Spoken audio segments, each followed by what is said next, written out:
यज्ञ की अग्नि में कूदकर प्राणों को त्यागा। शंकर भगवान ने कहा सती गलती कर गई तू, बहुत बड़ी गलती तूने कर दी, यज्ञ की अग्नि में कूदकर प्राणों को त्यागा सती, इसलिए तेरा कोयल का जन्म होगा। काय का जन्म होगा? कोयल का। जब आषाढ़ के 2 अधिक पड़ेंगे, आषाढ़ 2 पढ़ते हैं ना, अधिक मास 2 पढ़ते हैं आषाढ़ के महीने के, जब आषाढ़ के 2 अधिक पड़ेंगे तब तू मेरा स्मरण करेगी, और मेरा स्मरण करेगी तब जाकर कोयल की योनि से छूटेगी और फिर हिमालय राज के घर में पार्वती माँ मैनावती के गर्भ से पार्वती बनकर जन्मेगी। भोगना पड़ा कि नहीं भोगना पड़ा? पाप थोड़ा सा कर दिया था, अगर प्राणों को त्यागना ही था तो कहीं और त्याग देते, पर यज्ञ की अग्नि में कूदना जरूरी था क्या? यज्ञ की अग्नि में कूदना जरूरी था। कोई अच्छा काम हो, धर्म का कार्य हो, सत्कर्म हो, भगवान का भजन हो, भंडारा हो, भोजन हो, अच्छा कार्य चल रहा हो, कथा सत्संग चल रहा हो, भगवान का भजन चल रहा हो, तो निवेदन है इसमें बीच में गलत काम के लिए मत कूदना, नहीं तो जिंदगी बेकार हो जाती है, भोगना ज्यादा पड़ेगा बेकार कर्म के।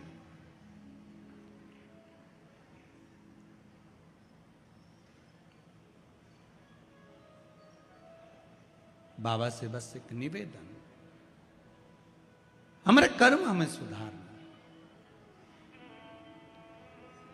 जब भाव शुद्ध हो तो क्यों ना मिले। 3 बजे कथा चालू हुई थी, ये जितने खड़े हैं आस पास इधर उधर, 3 बजे से कथा चालू हुई तो कम से कम 2:30 बजे से 2 बजे से खड़े होंगे। सही है कि गलत है? और बल्कि पहले से ही खड़े होंगे। जब से 6 बजे तक कथा जब तक चलेगी, 6 सवा 6 बजे तक, तब तक खड़े। इनकी तपस्या, इनका तप कहीं तो शिव देखेगा, कहीं तो शंकर देखेगा ना। इस व्यासपीठ से मैं आपको नमन करता हूं सभी श्रोताओं को कि आपका जो भरोसा है ना शंकर के प्रति, आप यहाँ से जाते हो तो हर हर महादेव चिल्लाते चिल्लाते जाते हो, आते हो तो हर हर महादेव श्री शिवाय नमस्तुभ्यम बोलते हुए आते हो। कितना विश्वास होगा, कितना भरोसा होगा, कितनी दृढ़ता होगी।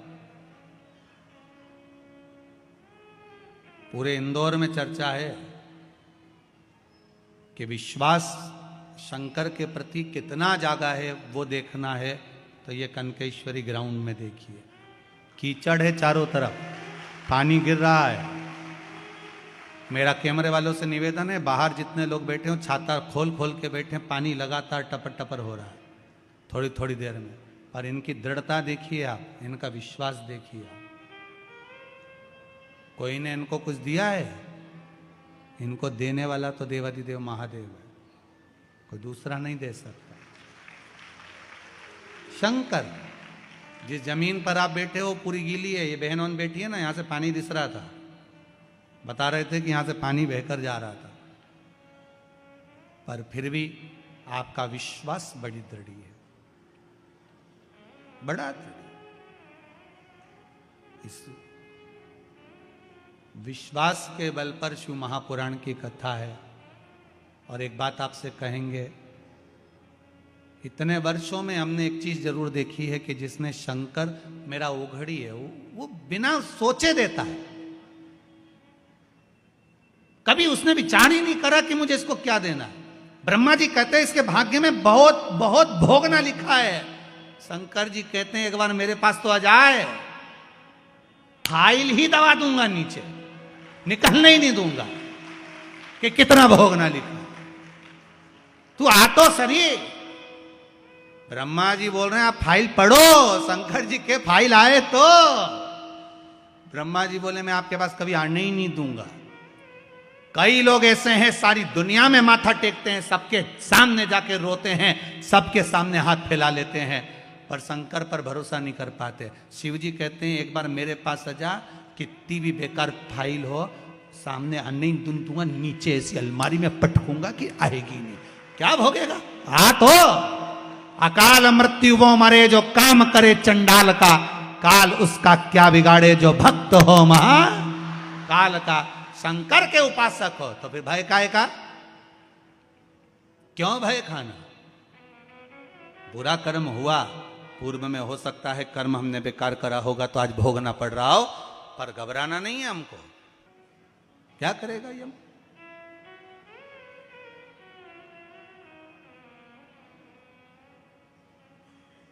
विश्वास की जागरूकता,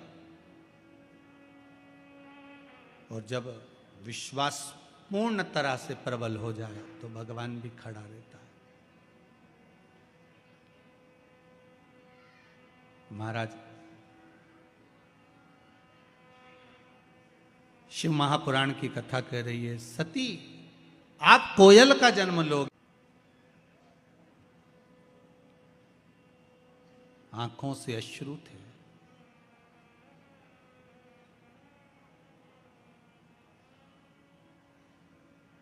नैनों से जल बह रहा था।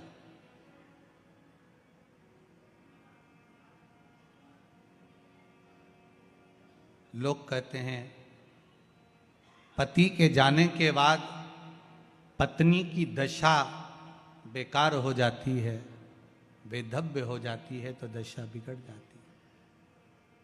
पर शिव महापुराण की कथा कहती है सती के जाने के बाद शिव भी मौन हो जाते हैं, शंकर भी मौन है। पति पत्नी का संबंध जो है केवल एक साधारण सा संबंध नहीं है महाराज, केवल एक साधारण सा संबंध नहीं है। बहुत वो अपने माता पिता को छोड़कर, परिवार छोड़कर आपके लिए आपके घर पर आई है, उसका भी आदर पूर्ण होना चाहिए। एक व्हाट्सएप पे एक मैसेज पड़ा था, कोई ने लिखकर डाला होगा, तो उसमें लिखा हुआ था कि अपनी पत्नी का सम्मान करो, जो एक जोड़ कपड़ा पसंद करने में पूरी दुकान उठा पटक कर देती है, उसने तुम्हें पसंद करा है।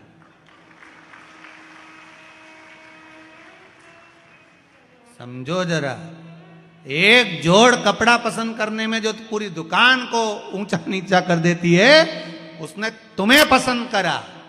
ये उसका सम्मान होना चाहिए कि देखो तुम जैसे के भी पसंद कर लिया, नहीं तो ये भेरू कौन? जरा विचार कर। सती चली गई मां, शिव नेत्र से जल, खूब क्रोध आया, केश तोड़कर रुद्रगण उत्पन्न करा, यज्ञशाला विध्वंस हो गई, अग्नि में दक्ष प्रजापति का सिर गिर गया।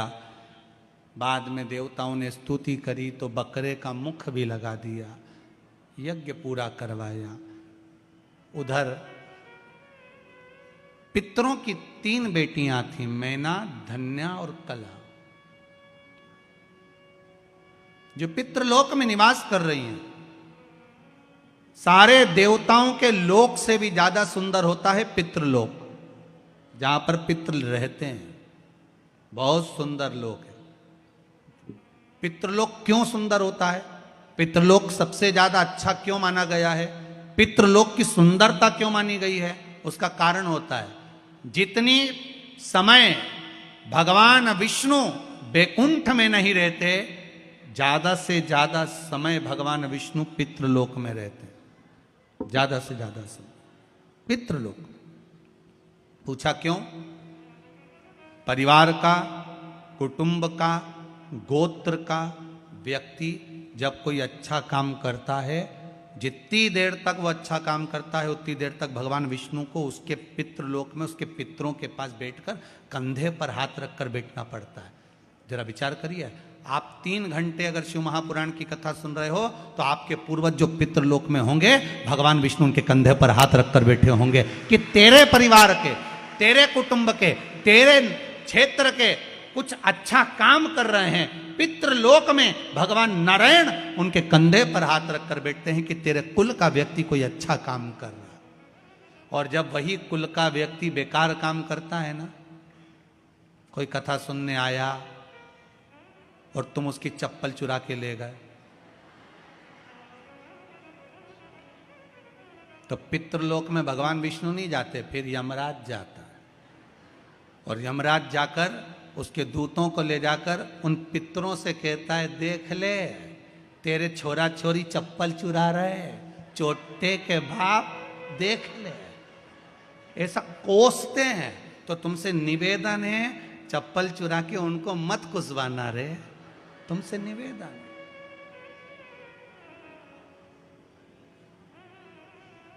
गंगा नहाने जाओ ना हरिद्वार में, तो वहां पे लोग भगवान का भजन करने जाते हैं, और कई कई लोग ऐसे आते हैं कि इनने कपड़ा उतारा, बेग धरा, ये करे गंगे हर, हम इनसे करें नंगे हर।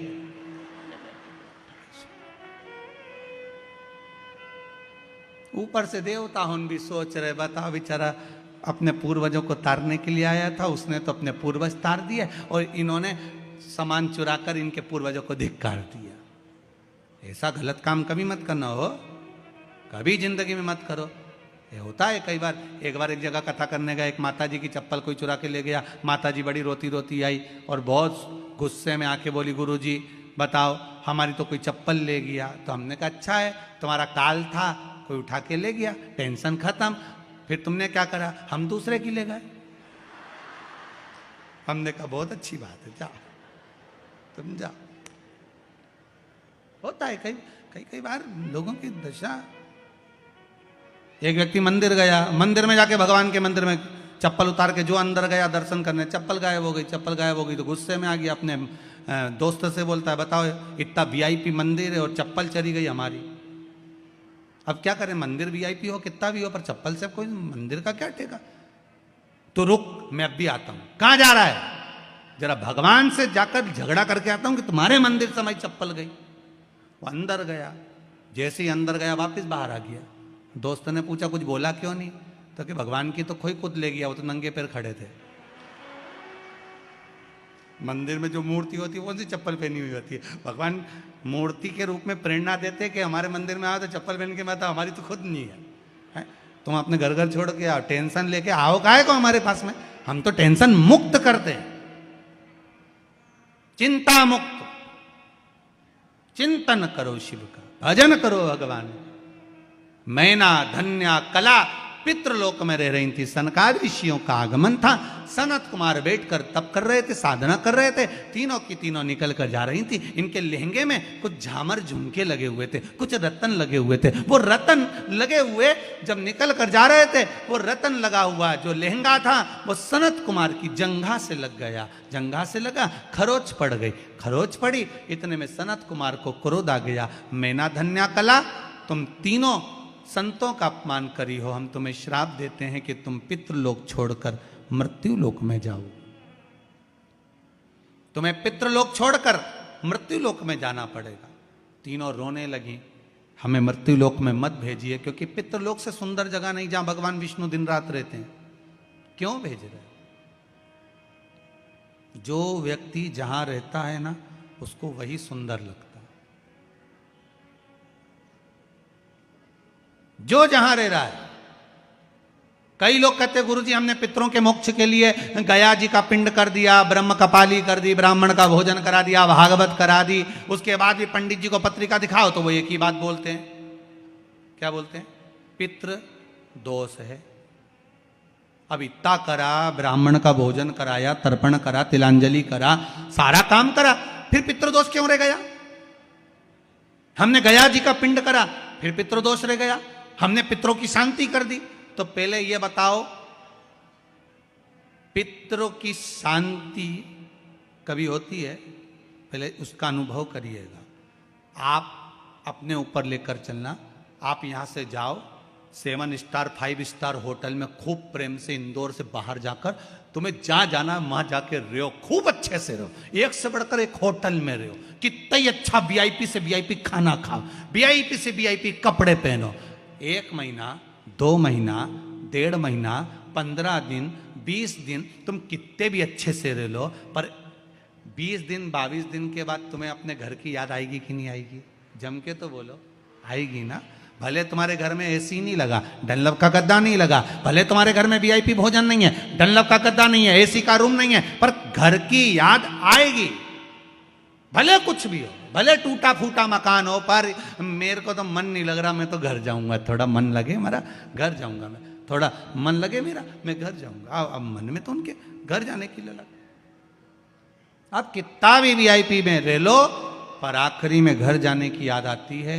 कितना भी पिंडदान कर लो, गया जी में जाके पिंड दे दो, ब्रह्म कपाली कर लो, तर्पण कर लो, पितरों को ले जाके गया जी में छोड़ दो, फिर भी पितर कहते हमें तो हमारे घर की याद आती है, इसलिए 16 श्राद्ध में वो तुम्हारे घर आ ही जाते हैं। 16 श्राद्ध में आए और वो इंतजार करते हैं कि तुम हमको क्या क्या खिला रहे, इंतजार करते हैं कि क्या दे रहे हैं।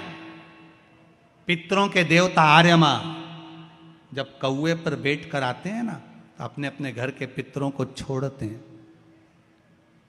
पितरों को छोड़कर वो इंतजार करते हैं कि मुझे मेरा पुत्र, मेरी पुत्र वधू, मेरी बहू, मेरा बेटा मुझे क्या दे रहा है, क्या खिला रहा है, और फिर उसके अनुसार वो फल प्रदान करते हैं।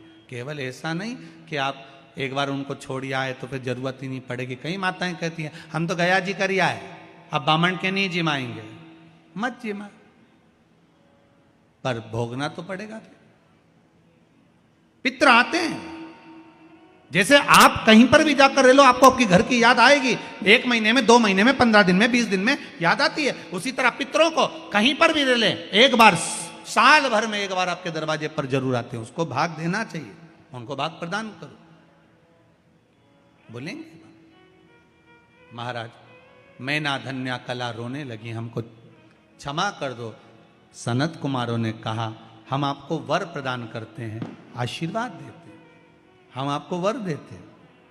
मैना धन्या कला, आप तीनों मृत्यु लोक में जाओगी, और मृत्यु लोक में जाकर आपके यहाँ पर 3 देवियाँ आप तीनों के गर्भ से प्रकट होंगी।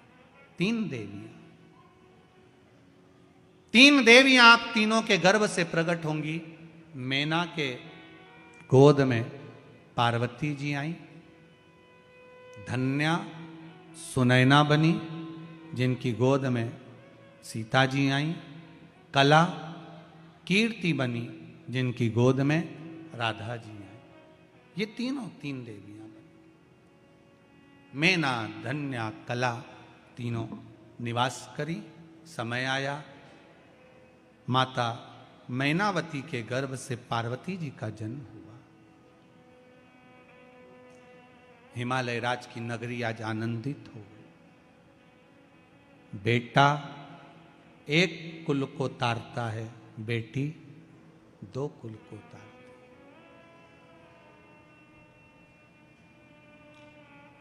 एक बार बेटा अपने माँ बाप को दुखी देख सकता है, पर बेटी कभी अपने माता पिता को दुखी नहीं देख सकती। वो बेटी हो नहीं देख सकती। मेरा एक निवेदन सबसे रहा है, पहले से भी करना, आज भी करता हूं। मां अहिल्या शिव महापुराण की कथा चल रही है, इसमें एक निवेदन करूंगा।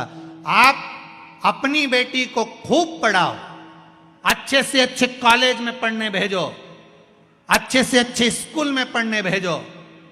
और मेरा बेटियों से निवेदन है, तुम्हारे पिता तुम्हारे लिए अपनी जान निकाल के रख देते हैं, वो कभी मना नहीं करते कि तू कैसे कपड़े पहन रही है।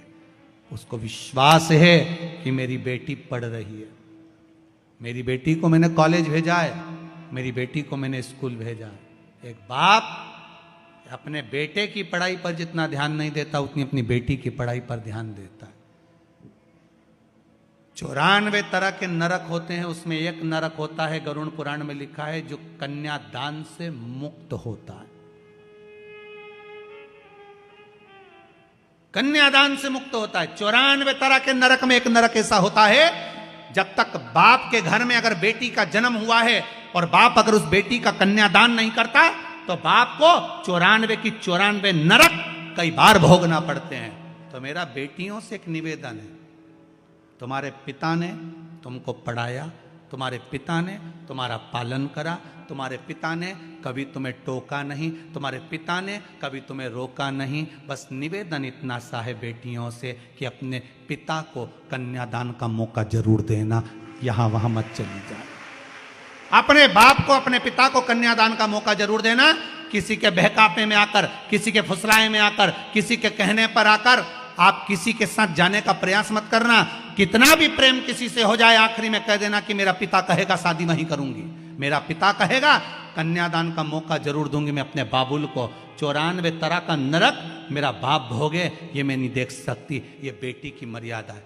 आज के जमाने में अनेक धर्म के लोग हमारे हिंदू धर्म की बेटियों को बहला रहे हैं, फुसला रहे हैं, अच्छा अच्छा आकर्षण दिखा रहे हैं और बेटियां उनके कहने में चली जा रही हैं। मेरा बेटियों से निवेदन है, अपने बाप को नरक मत भोगने देना। 94 तरह का नरक बाप ना जाने कितनी बार भोगता है। हर किसी की यहाँ बेटी का जन्म नहीं होता। दो मित्र मिले बहुत दिनों के बाद, दोनों ने आपस में बात करी। एक बोला क्यों रे, शादी हो गई तेरी? हाँ। हो गई शादी? हाँ। तो तेरी हो गई? हाँ। कितने बच्चे तेरे? मेरी 2 लड़कियां हैं, ये मेरे साथ में खड़ी हैं। और तेरी शादी हो गई? हो, मेरे 2 बेटे हैं। 2 बेटे? अरे वाह, अच्छा हुआ भगवान ने मुझे लड़की नहीं दी, अच्छा हुआ मुझे भगवान ने बेटी नहीं दी। कहाँ ध्यान रखता है, स्कूल छोड़ने जाओ, कॉलेज छोड़ने जाओ, उसका ध्यान रखो, शादी करो, ब्याह करो। अच्छा है मेरे घर में 2 बेटे हैं, ध्यान देने की जरूरत नहीं पड़ती, कम से कम बेटे तो हैं घर में। बेटी का जो बाप अपनी बेटियों के हाथ पकड़ा था, उसकी आंख में आंसू ढलने लगे कि मेरे घर में बेटा नहीं, मेरे घर में बेटियां। रो रहा था। एक बेटी ने अपने पिता का मुख देखा, सामने वाले अंकल का कुर्ता खींचा, अंकल का कुर्ता खींचकर कहा, अंकल आप कहते हो कि अच्छा हुआ भगवान ने आपको बेटी नहीं दी? अंकल मैं कहती हूं भगवान बेटी हमेशा भाग्य वालों को देता है, तेरे जैसे खोमले को नहीं देता। जो अपनी बहन बेटी को कभी एक साड़ी नहीं देता, कभी अपनी बहन बेटी को सामान नहीं देता, जैसे जैसे नंदे घर में आती हैं, बहन बेटी घर में आती हैं, तो भाभियों का मुंह भगोना हो जाता है। तो ऐसे के घर में कौन लड़की देगा? कौन दे बेटी? भगवान भी सोच समझ के बेटी देता है। कई कई करोड़पतियों के यहाँ इतना पैसा, लोग कहते हैं इसके घर में बेटी हो जाती है, उसके घर में बेटा हो जाता है। और कई कई ऐसी हैं जो बेचारा ठेला चला रहा है, उसके घर में 2-3 लड़कियां हो जाती हैं। क्यों? कारण क्या है? भगवान ने उसको कन्यादान का मौका नहीं दिया, क्योंकि भगवान जानता है कि उस 94 नरक भुगताना है। और एक गरीब ठेला चलाने वाले के घर में 3-3 लड़कियां इसलिए दे दी क्योंकि इसको अब मुक्त कर देना है, इसको बैकुंठ तक पहुंचा देना है। कन्यादान करने वाला 94 नरकों से मुक्त हो जाता है। जिन जिन के घर में बेटियां हो उनके चरण छूकर मैं प्रणाम करता हूं। धन्य है आप, आपके घर में बेटी का जन्म हुआ। साधुवादता है आपको, धन्यवाद। बेटी जन्मी, हिमालय राज आज प्रसन्न है जिनके घर में बेटी का जन्म हुआ है। बड़े खुश होना बेटी के जन्म पर, बड़े आनंद में रहना। मेरे घर में बेटी हुई है, उसके बराबर कोई सुख नहीं। और बेटियों से निवेदन है कन्यादान का मौका जरूर देना। बहलाने फुसलाने में मत आ जाना। कह देना साहब मेरा पिता है, उससे कन्यादान करवाऊंगी मैं। कन्यादान हो मेरे पिता। अब देवऋषि नारद आ गए, उन्होंने थोड़ा सा भाग्य का वर्णन कर दिया। बड़ा सुंदर वर्णन किया। इनको जो पति मिलेगा नग्न वेशधारी, भस्म दमाने वाला, जटाजूट बांधने वाला, मैनावती के गर्भ में गोदी में जो कन्या है उसको देखकर मैनावती रोने लगी, ऐसी बेटी क्यों दूंगी मैं ऐसी जगह पर? जो भाग्य में लिखा है उसे कोई टाल सका है? तुम कितना बदलोगे? कितना बदलोगे?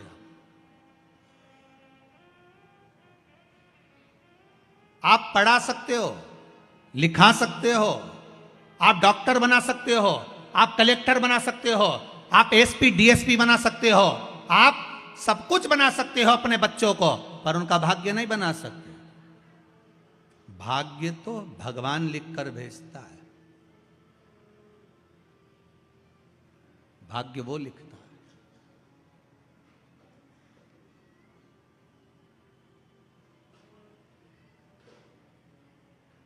उसके सिवा कोई नहीं लिख सकता। भाग्य उसने लिखा है। आप बनाओ, डॉक्टर बनाओ, कलेक्टर बनाओ, एसपी बनाओ, डीएसपी बनाओ, सीए बनाओ, इंजीनियर बनाओ, पढ़ाओ, खूब पढ़ाओ, खूब पढ़ाओ, पर भाग्य नहीं बना सकते। भाग्य तो उसने बनाया। कितना बनाया, कैसा बनाया, सुख लिखा कि दुख लिखा, ये उसके हाथ में। एक मां ने अपने पिता पति से कहा, सुनो बेटी बड़ी दुखी है, आप दुनिया भर में इतना धन लुटाते फिरते हो, मंदिर देवालय में जाकर पैसा पैसा लगाते रहते हो, अपनी बेटी को कुछ दे दो। पिताजी ने कहा, उसके भाग्य में सुख नहीं है, मैं नहीं दूंगा। अगर सुख होता तो दुख क्यों मिलता? तो तुम क्या भाग्य लिखने वाले हो? थोड़ा सा सुख दे दोगे तो कुछ चले जाएगा तुम्हारा, दे उसको। पिता ने कहा, मैं नहीं दे सकता। मां कहने लगी, मैं दूंगी, दे दो। तिल्ली का लड्डू बना लिया। मकर संक्रांति पे दामाद को भोजन करने बुला लिया। तिल्ली के लड्डू का डब्बा दामाद को दे दिया, उसमें सोने की गिन्नियां फंसा दी उस लड्डू के अंदर। दामाद से कहा, ये मेरी बेटी को दे देना। दामाद डब्बा लेकर चला तो उसको याद आया, कल बच्चों की फीस जमा करना है, पैसा घर में नहीं है। अगर डब्बा हलवाई को दे जाऊं और उससे पैसे ले जाऊं तो?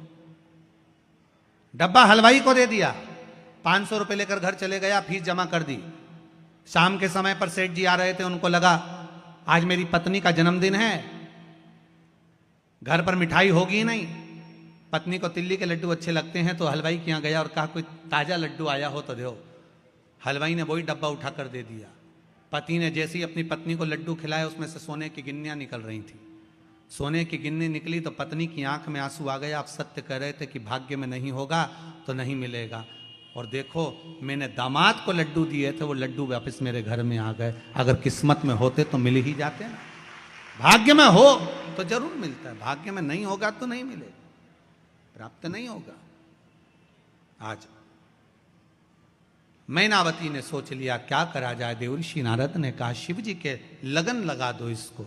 शंकर की भक्ति में पार्वती मैया ऐसी डूब गई, ऐसी डूब गई, ऐसी डूब गई कि शंकर पति के रूप में माता पार्वती को प्राप्त हुए। शिव दूल्हा बन रहे हैं, माता पार्वती दुल्हन बन रही। शिव बना बन रहे हैं, पार्वती जी बनी बन रही हैं। शादी में 8 दिन पहले 15 दिन पहले से गाते हैं, बना जी बना जी बना जी। बना जी इसलिए गाते हैं कि बना के चलना जी, और बनी जी इसलिए गाते हैं कि चाहे कितना ही कुछ बोले पर बनी रहियो, दौड़ दौड़ के मायके मत आइयो। नहीं तो जरा जरा सी बात में दौड़कर फिर मायके आ जाए, वहीं रहना। हो जाता है थोड़ा विवाद घर में परिवार में चलता रहता है, पर थोड़ी थोड़ी बात को लेकर मायके नहीं आना। और मेरी माताओं से निवेदन है, बहनों से निवेदन है, अपने ससुराल की बात जरा जरा सी बात अपने घर पे फोन लगाकर कभी मत बताना, कभी मत बताओ। आज सबसे ज्यादा अगर अदालत में केस चल रहे हैं तो तलाक के चल रहे हैं। जरा जरा सी बात में तुरंत तुरंत थोड़ा हुआ नहीं और बताना प्रारंभ करा। और माताओं से भी निवेदन है, अपनी बेटी को ज्ञान देना चाहते हो, जैसा अपनी बहू के प्रति तुम सोचते हो वैसा ही वैसा ज्ञान अपनी बेटी को दीजिए, अपनी बेटी को दीजिए।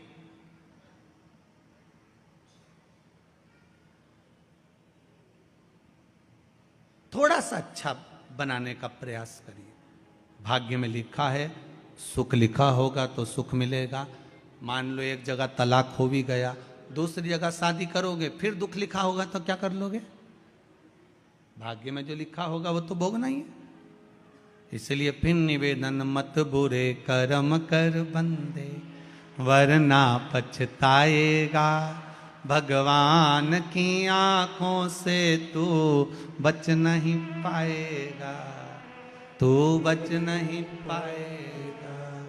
अरे ओ अज्ञानी मत करना, बचना मुश्किल है। देवता गए भगवान शंकर के लिए सुंदर श्रृंगार लेकर। बाबा भोलेनाथ जी बोले मैं श्रृंगार खुद कर लूंगा। सुंदर सुंदर रथ लेकर गए, बाबा बोले मैं खुद रथ पे बैठ जाऊंगा, मुझे नहीं चाहिए। अच्छे अच्छे लग गए तैयार करने के लिए, बाबा कहे मेरा तैयार मैं खुद कर लूंगा। आज का मुहूर्त था शादी का, बारात लेके ही नहीं गए। शंकर भगवान से पूछा बारात कब चलोगे? शिव जी बोले मुहूर्त तो आन दो। मुहूर्त कब आएगा? जब आ जाएगा जब चल देंगे। मुहूर्त ही नहीं आया। 8 दिन निकल गए, 15 दिन निकल गए। हिमालय राज ने टेंट वाला, घोड़ी वाला सबको वापिस कर दिया। पंडित जी भी वापिस चले गए कि बताओ बारात ही नहीं आ रही तो रख के क्या करेंगे। मुहूर्त ही नहीं आया। अब जो मुहूर्त निकला था वो तो निकाल दिया। शिव जी का मुहूर्त नहीं आया। शिव जी का मुहूर्त कब आया? जब सामने से अर्थी आई। सामने से लोग मुर्दे को लेकर आ रहे थे। राम नाम सत्य कहते कहते शंकर जी खुश हो गए, नाचने लगे, मेरा मुहूर्त हो गया, अब मुझे बारात लेकर जाना है। स्वप्न में अर्थी दिखती है तो समझ लो कोई शुभ कार्य होने वाला है। किसी को मरा हुआ देख लिया स्वप्न में, समझ लो उसकी उम्र बढ़ गई। और आप कोई शुभ कार्य के लिए जा रहे हो, सामने से अर्थी निकल कर चली गई, समझ लो वो कार्य सफल होने वाला है, उसमें सफलता मिलने वाली।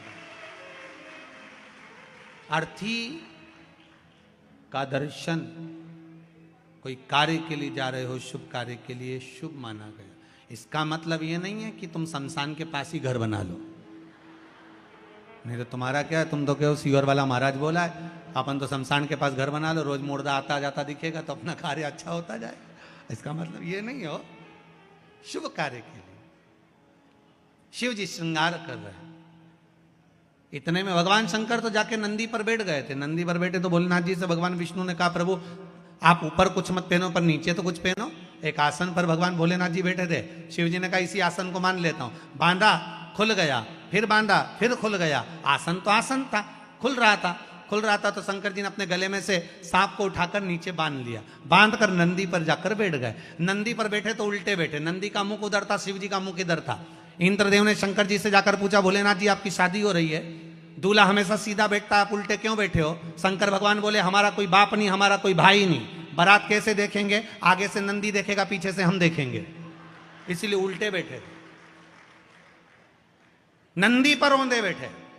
और जो बारात चली और देवताओं ने शहनाई बजाना प्रारंभ करी। जैसे ही शहनाई बजाना प्रारंभ करी तो जो आसन पे बंधे हुए थे महाराज वो भी डोलने लगे। जैसे ही डोलने लगे तो पुंगी बजाने वालों ने जैसी शहनाई बजाई, बाबा का आसन फिर खुल गया। ब्रह्म देवता नाचते नाचते आकर बोले प्रभु प्रभु प्रभु। भोलेनाथ जी बोले क्या हो गया? आसन फिर खुल गया। शंकर भगवान ने सांप को फिर लपेटा, चुपचाप लपेटा, क्यों खुल रहा है बार बार? सांप बोला प्रभु आपकी शादी है, आदत से छूट नहीं सकता, ये पुंगी बजाते हैं और मेरे को जब तक नाचू नहीं आनंद नहीं होता है। उज्जैन में वो घोड़ा गाड़ी चले ना, तांगा, उज्जैन में सवारी बैठ गई तांगे में। तांगे वाला सवारी लेकर चला स्टेशन की, सुबह सुबह का समय। अब वो तांगा चलाने वाला कि जो तांगा था, घोड़ा गाड़ी थी, वो थोड़ी देर बाद रुक जाए। तांगे वाला नीचे उतरे, नाचे, फिर गाड़ी में बैठे तांगे में, फिर चले, फिर वो घोड़ी रुक जाए, फिर चले। अब जो बैठे बेचारे स्टेशन जाने वाले, उनकी ट्रेन नहीं छूट जाए तो उन्होंने पूछ लिया भैया ये पागलपंती क्यों करे बार बार बार बार? नीचे उतरे ने, नाचे ने, फिर आगे बढ़े। उसने कहा जी जो बारात की घोड़ी थी वो तांगा में आ गई और तांगा की घोड़ी घर रह गई। अब जब तक नाचो नहीं तब तक आगे बढ़े नहीं, क्योंकि वो आदत, अब उसकी आदत थी वो घोड़ी की, जब तक वो 2-4 के देख नहीं ले तब तक 2 कदम चले नहीं। तो बेचारा तांगे वाले ही उतर के नाच रहा। अब जैसे ही ये पुंगी बजाए, शहनाई बजाए और बाबा खुल के बैठ जाए। अब भोलेनाथ जी ने उसको फिर बांध लिया और थोड़ी देर बाद फिर खुल गया। इंद्रदेव ने ब्रह्मा जी से कहा बारात अच्छी नहीं लग रही, आप आमंत्रण करें। शिव जी से कहें जैसे शंकर जी वैसी बारात होना चाहिए। शंकर भगवान ने डमरू खड़का दिया, डाकनी पुसाचनी भूत चुड़ैल भयंकर आ गए, सब नाचने लगे। आगे आगे 33 कोटि देवता, पीछे डाकनी पिसाचनी भूत चुड़ैल, इतने भयंकर भयंकर रूप रख के आए जिनका वर्णन नहीं। ऐसा रूप रख के आए, सब नाचने लगे। इंद्रदेव ने ब्रह्मा जी से पूछा ब्रह्मदेव आगे आगे जो देवता नाच रहे हैं, कोई तो कत्थक कर रहा है, कोई भांगड़ा कर रहा है, कोई गरबा कर रहा है, पर ये भूत चुड़ैल नाच रहे हैं, इनके नाचने का समझ में नहीं आ रहा है, ये कैसे नाच रहे हैं? इनके नाचने का कोई नाम है क्या? ब्रह्मा जी बोले चिंता मत करो, लोग इसे कलयुग में डिस्को कहेंगे। कलयुग में लोग इसको डिस्को कहेंगे। समझ में नहीं आता, ऐसे हाथ पटकते जैसे ततैया छा गया। कहीं कहीं का तो जमीन पे सो जाए, ऐसा लगे जैसे मिर्गी आ गई बापड़ा के।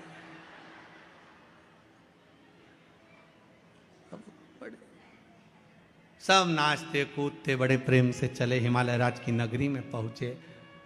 शिव जी के विवाह में और राम जी के विवाह में अंतर है। राम जी की शादी में सबसे पहले भांवर डली थी, फिर भोजन हुआ था। शंकर जी की शादी में सबसे पहले भोजन हुआ था, फिर भांवर डली थी। एक तरफ 33 कोटि देवता बैठ गए, दूसरी तरफ भूत चुड़ैल बैठ गए।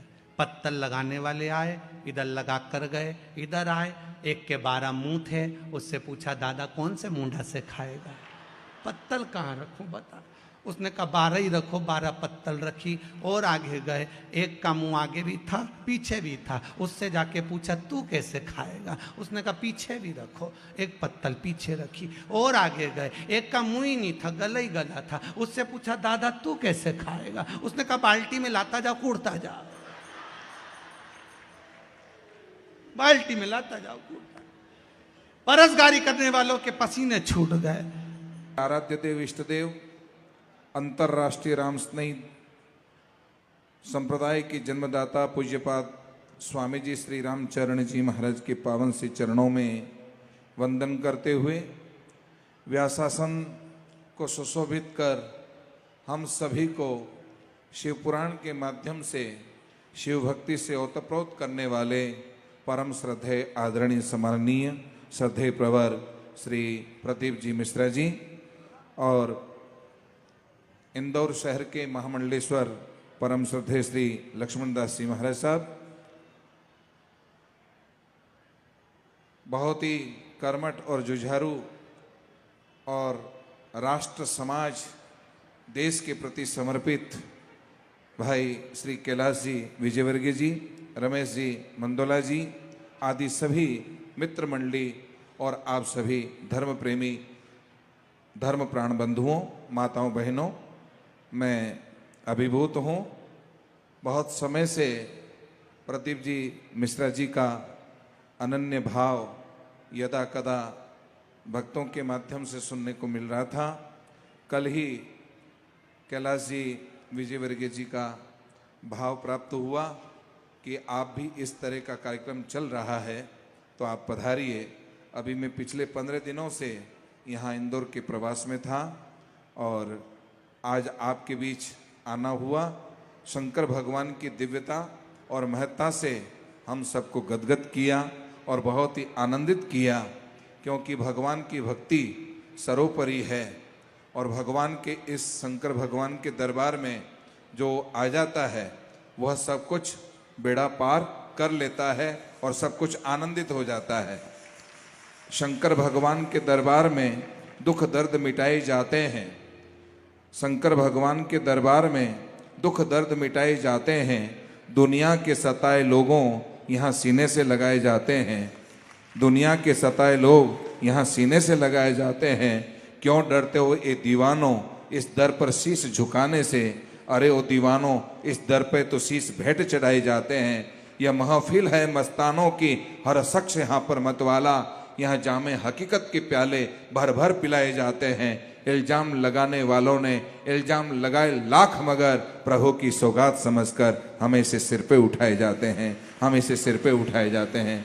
भगवान शंकर की भक्ति को करने वाला, भगवान शंकर की शरणागत होने वाला, वो किसी की परवाह नहीं करता है और भगवान में समर्पित हो जाता है। और जो भगवान की भक्ति को जो समर्पित हो जाता है वह सब कुछ अपने जीवन में प्राप्त कर लेता है। उसकी जीवन में कोई भी आकांक्षा या तमन्ना या महत्वाकांक्षाएं शेष नहीं रहती हैं। वो अपने जीवन में सब कुछ प्राप्त कर लेता है।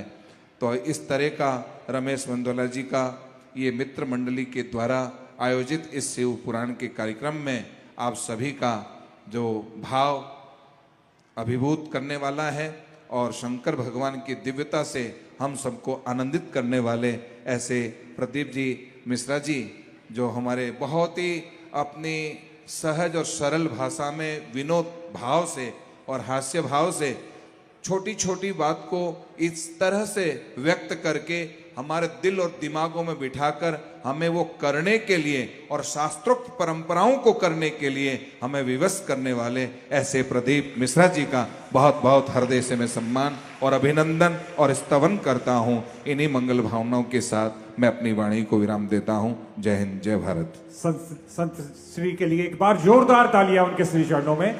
और मैं बहुत ही विनम्रता के साथ, आदर के साथ कैलाश जी से निवेदन करूंगा कि वो थोड़ा सा आभार गुरु जी का शब्दों के साथ।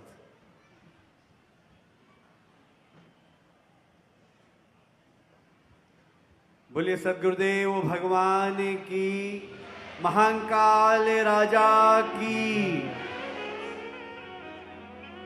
हमारे द्वारका जी बहुत ही भोले भंडारी हैं, जैसे शंकर जी के भक्त सब भोले भंडारी रहते हैं, और यहाँ पर जितने भी सभी भोले भंडारी, पर ये महाभोले भंडारी हैं। इनको कार्यक्रम का संचालन दिया और मुझे जबरदस्ती माइक थमा दिया हाथ में।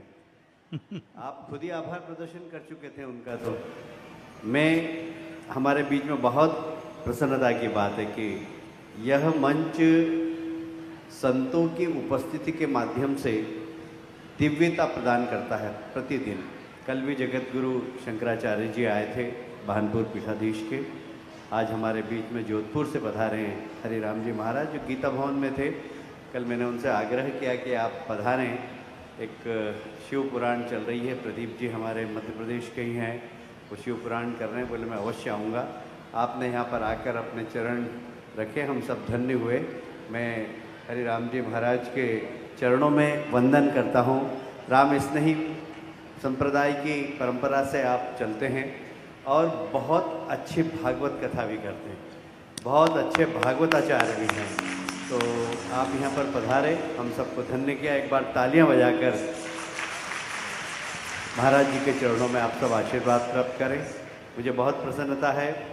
प्रदीप जी बहुत बड़ी बात को, बड़ी बड़ी बातों को बहुत ही विनोद के साथ हमारे अंतर्मन में उतारने की कोशिश कर रहे हैं। दुर्भाग्य है कि पाश्चात्य संस्कृति का प्रभाव जिस तरीके से हमारे समाज में पड़ रहा है, वह कहीं न कहीं हमारे परिवार संस्था को बहुत प्रभावित कर रहा है। एक बहुत छोटी बात कही उन्होंने कि बेटियों को घर में कुछ भी हो अपने मायके में नहीं बताना चाहिए।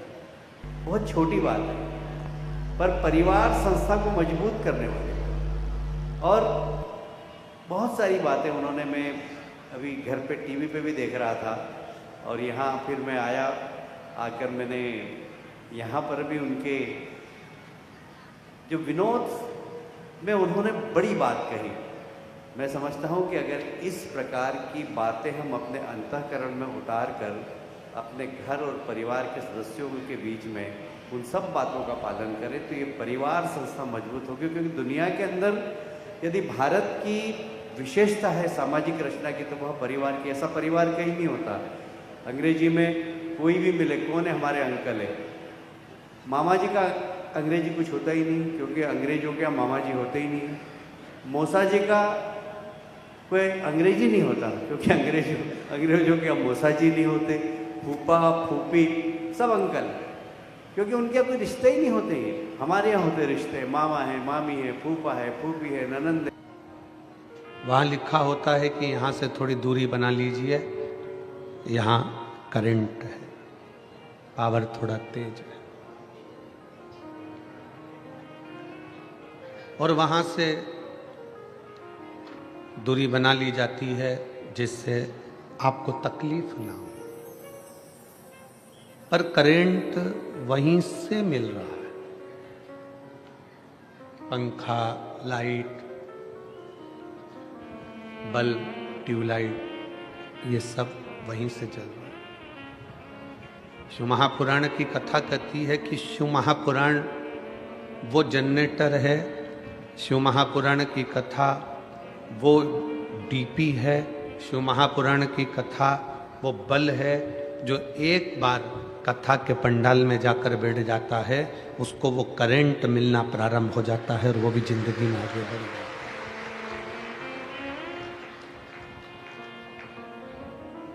रोटी कमाना बड़ी बात नहीं है। शंकर भगवान क्या प्रेरणा देते हैं, भगवान शिव क्या प्रेरणा देते हैं, शंकर जी की कथा क्या प्रेरणा देती है।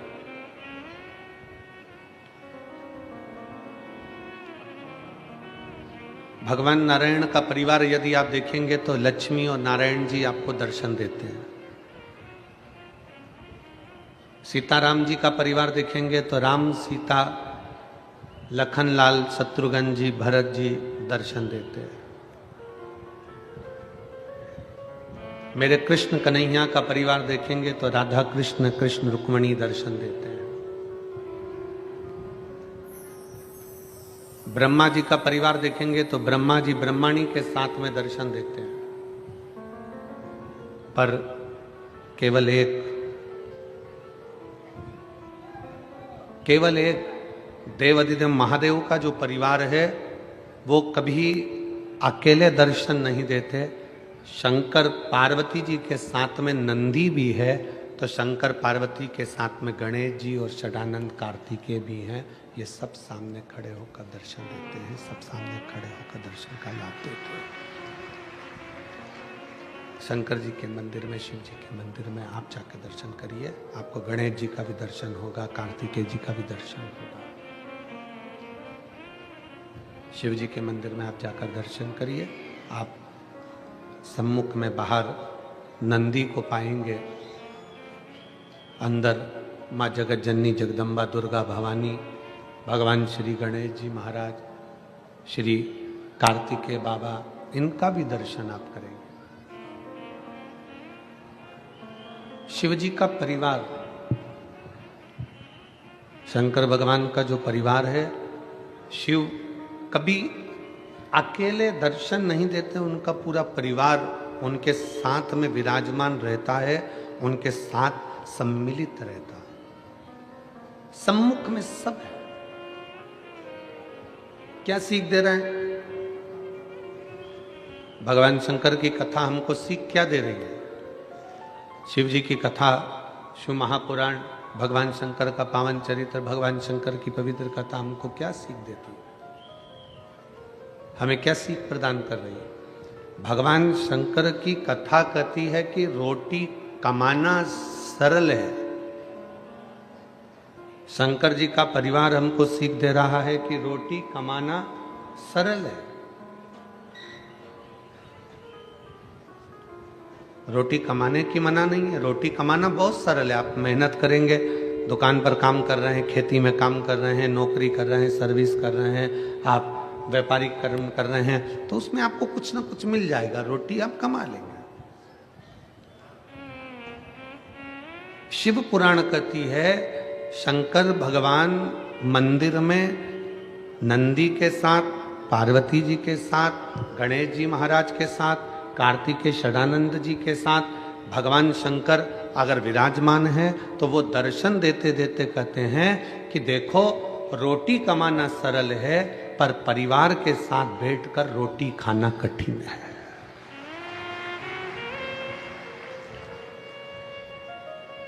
ये शिव महापुराण की कथा कर रही है। ये मग से चल रहा है तुम्हारे यहाँ, खड़े होकर सुनो आशीष, आके यहाँ पर।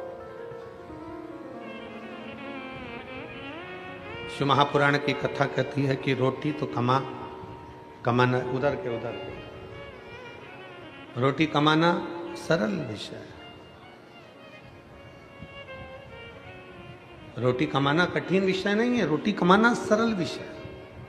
पर रोटी कमाना सरल है, पर रोटी को परिवार के साथ बैठकर, परिवार के साथ मिलकर, परिवार के साथ खाना कठिन विषय है, बहुत कठिन विषय है कि आप रोटी परिवार के साथ बैठकर खा सकें।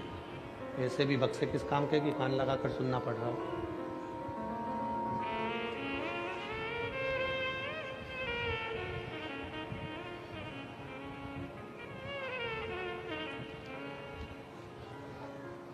शिव अपने पूरे परिवार के साथ में, शंकर अपने पूरे परिवार के साथ में, देवादिदेव महादेव अपने पूरे कुटुंब के साथ में, अपने परिवार के साथ बैठे रहते हैं। संपूर्ण परिवार के साथ शिव विराजमान है। संपूर्ण परिवार के साथ भगवान देवाधिदेव महादेव विराजमान, और संपूर्ण परिवार के साथ विराजमान होकर यह हमें प्रेरणा दे रहे हैं। परिवार के साथ रहकर वो हमको प्रेरणा दे रहे हैं कि आप कहीं पर भी जाकर कमा सकते हो, आप कहीं पर भी जा सकते हो, कैसे भी कमाई कर सकते हो, कैसे भी कमाकर ला सकते हो, पर सबसे कठिन रोटी कमाना कठिन विषय नहीं है। शिव कथा कहती है कि परिवार के साथ में बैठकर पत्नी, बच्चे, माता पिता, भाई, बंधु, इनके साथ बैठकर रोटी खाना कठिन विषय है। ये कठिन है।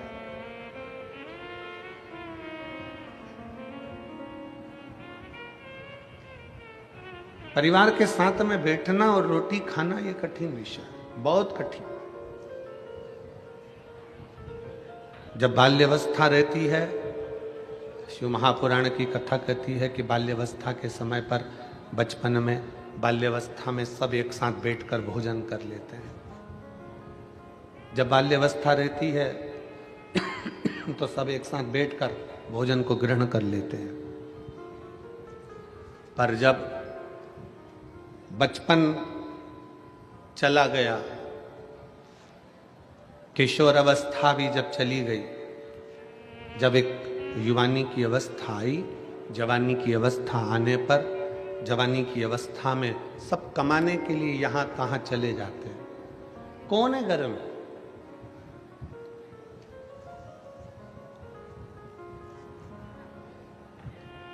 कौन कौन घर में विराजमान है? एक बुजुर्ग माता, एक बुजुर्ग पिता। घर में बूढ़े माँ बाप विराजमान है। कोई घर में बड़ा है वो विराजमान। बच्चे कहाँ हैं? हम आपसे पूछें, इतनी लाखों की संख्या में आप लोग आए हुए हो शिव महापुराण की कथा श्रवण करने के लिए, और आस्था चैनल पर और फेसबुक यूट्यूब पर भी लाखों शिव भक्त शंकर जी की इस पवित्र कथा का लाभ ले रहे हैं। लाखों शिव भक्त भगवान शंकर की इस पवित्र कथा का लाभ ले रहे हैं, और लाखों लाख भक्त इस पावन सिरपुर की भूमि में इस कथा के मंडप में और कथा के मंडप के बाहर बैठे हुए हैं। लाखों शिव। अब आपसे अगर कोई पूछे कि सत्यता में बताना कि आपके कई माताएं यहां पर बैठी हैं जिनका बेटा कहीं दूसरी जगह जॉब कर रहा, बेटी शादी हो गई, चले गए, बेटी का जॉब लग गया, बेटे का जॉब लग गया, बेटे की नौकरी लग गई, बेटी की नौकरी लग गई, सब अपने अपने जगह पर सेटल हो गए, सब अपनी अपनी जगह पर सेट हो गए, सब अपनी अपनी। घर में कौन है? घर में कौन विराज रहा है? एक बुजुर्ग माता और पिता और घर के बड़े, सब घर के अंदर है। कब इकट्ठे हुए? जब दीपावली आई तब एकत्रित हो गए, छठ आई तब एकत्रित हो गए, पोला का त्योहार आया सब एकत्रित हो गए। उसके सिवाय तो सब अपने अपने भ्रमण में लगे हुए हैं, अपने अपने घूमने में लगे हुए हैं, अपने कार्य में लगे हुए हैं। पर शिव महापुराण की कथा, भगवान शंकर की कथा, ये आपको और हमको प्रेरणा देती है। शिव महापुराण की कथा, भगवान शंकर की कथा आपको और हमको प्रेरणा देती है।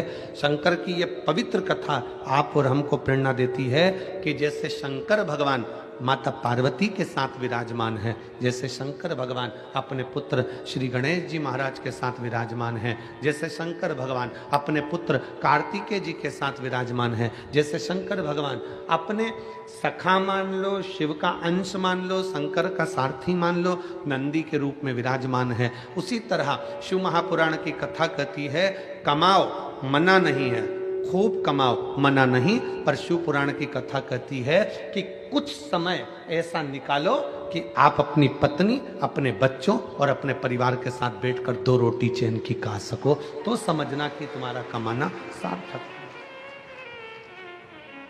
तो तुम समझो कि तुम्हारा कमाना सार्थक है। और मैंने तेरे ही भरोसे बाबा, तेरे ही भरोसे हवा बिच उड़ती जावांगी, बाबा बाबा दूर है तो छड़ी नाम कटी जावागी। भोले मैं तेरी पतंग, शंभु मैं तेरी पतंग, हवा विच उड़ती जावागी। बाबा डोर है तो छड़ी नाम कटी जावागी। कमाने की मना नहीं, खूब कमाओ। जाने की मना नहीं, खूब जाओ। नौकरी करने की मना नहीं, खूब नौकरी करो, बल्कि तुम और चार चौगुनी उन्नति करो। धन वैभव की मना नहीं है, धन संपदा वैभव तुम्हारे यहाँ 10 गुना बढ़े। अभी जितना है तुम्हारे घर में, मेरा भोलेनाथ कुबेर भंडारी तुम्हारे यहाँ इतना भंडार भर दे कि तुम्हारा आनंद ही आनंद हो जाए, कोई मना नहीं। सब कुछ तुम्हारे यहाँ हो जाए, गाड़ी भी हो जाए, बंगला भी हो जाए, सामान भी हो जाए, दौलत भी हो जाए, बहू भी आ जाए, पोता पोती भी हो जाए, नानी भी बन जाओ, दादी भी बन जाओ, सब कुछ हो जाए। पर एक निवेदन है, ये सबके साथ में एक बाबा ऐसी भी कृपा करना कि हमारा पूरा परिवार एक जगह पर बैठकर भोजन करे और सब स्वस्थ और खुश रहे।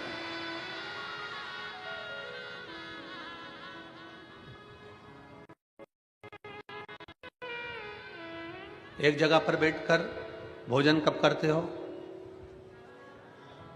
जम के बोलो जरा। एक जगह पर बैठकर भोजन कब करते हो? घर में त्योहार होता है जब? अरे बोलो, जम के बोलो जरा। तब बोलो तो जरा। शिव महापुराण की कथा कहती है, एक जगह पर बैठकर सब भोजन कब करते हैं? त्योहार होता है तब नहीं। एक साथ बैठकर पूरा घर भोजन तब करता है जब सबका दिल मिलता है। दिल नहीं मिलता तो त्योहार भी फीका रहता है।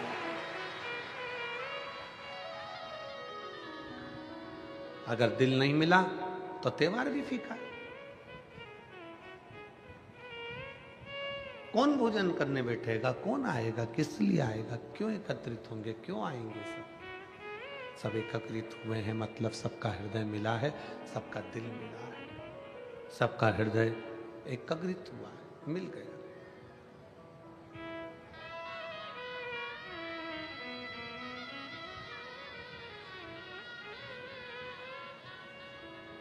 कितना विचित्र जीवन है मनुष्य का। जब बच्चे रहते हैं, 4-5 साल की तुम्हारी उम्र रहती है, तब पिताजी बहुत अच्छे लगते हैं। मेरे पापा बहुत बढ़िया। 10 साल की उम्र होती है, मेरे पापा बहुत अच्छे हैं, बहुत बहुत ज्ञानी है मेरे पिताजी। 15 साल की उम्र होती है, तब भी कहते हैं कि मेरे पिताजी बहुत अच्छे हैं और बहुत ध्यान रखते हैं।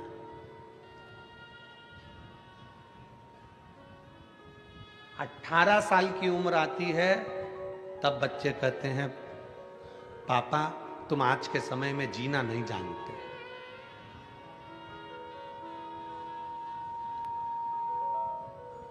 पापा तुम आज के समय में जीना नहीं जानते। 25 वर्ष की उम्र होती है और बच्चे कहते हैं, पापा तुम आज के कल्चर के नहीं हो और तुम इतनी चिड़चिड़ करने लगे कि मैं परेशान हो गया हूं तुमसे। 30 साल की उम्र आती है और बच्चे कहते हैं कि अब हम तुम्हारी पुरानी मेथड से तुम्हारे साथ नहीं चल सकते, इसलिए अब हम तुम्हारे साथ नहीं रह सकते। 40 साल की उम्र आती है, फिर वापिस वही दौर चालू होता है और बच्चा, तुम्हारा बेटा खुद अपनी पत्नी से कहता है कि मेरे बच्चों को, जैसे मेरे पिताजी ने हमको संभाला, आज के ज़माने में हम हमारे बच्चों को नहीं संभाल पाते। 50 साल की उम्र आती है, बच्चे फिर हाथ से निकलने लगते हैं, तो याद आता है कि मेरे पिताजी उस समय पर हमको संघर्ष से पाले हैं। 60 साल की उम्र आती है, तब हम अपने पत्नी के सामने अपने बच्चों से कहते हैं कि एक हमारे पिताजी थे, इतना संयम, इतना नियम रखते थे और हमको पाल पोस कर बड़ा कर दिया। अर्थात 60 साल मनुष्य के निकल जाते हैं तो भी वो अपने बाप को पहचान नहीं पाता, उसी तरह पूरी जिंदगी निकल जाती है, लोग महादेव को पहचान नहीं पाते। 60 साल की जिंदगी मनुष्य निकाल देता है और अपने पिता को नहीं पहचान पाता। पिता कब तक अच्छा लगता है? जब तक वो डांटे ना। पर पिता की डांट, गुरु की डांट और सुनार की हथौड़ी, पिता की डांट, गुरु की डांट और सुनार द्वारा पीटा गया सोना एक ना एक दिन आभूषण बन जाता है, वो आगे बढ़ जाता है। अगर पिता डांट रहे हैं, पिता अपशब्द कह रहे हैं, पिता ताने दे रहे हैं, पिता गाली दे रहे हैं, पिता अपशब्द कह रहे हैं, तो ये मानकर चलना कि तुम्हारी जिंदगी कुछ अच्छी बनने वाली है। तुम्हारे गुरु ने तुमको डांट दिया, गुरु ने अपशब्द कह दिया, गुरु ने ताना दे दिया, गुरु ने आड़ा टेढ़ा कह दिया, समझ लेना कि तुम्हारी जिंदगी बनने वाली है।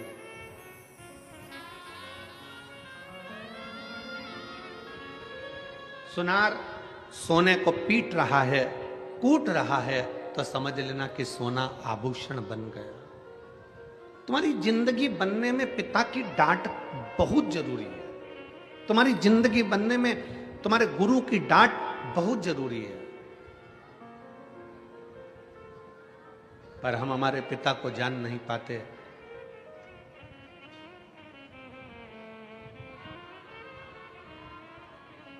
परमात्मा जब एक बच्चे को मां की गर्भ में भेजता है ना, परमात्मा जब एक बच्चे को मां के गर्भ में भेजता है, एक जीव को मां के गर्भ में भेजता है, तो जिसको भेजता है वो बच्चा घबराता है।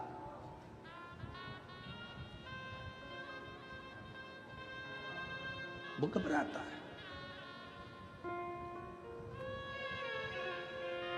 अच्छा, तुम जितने बैठे हो ना, तुम में से किसी व्यक्ति को अकेले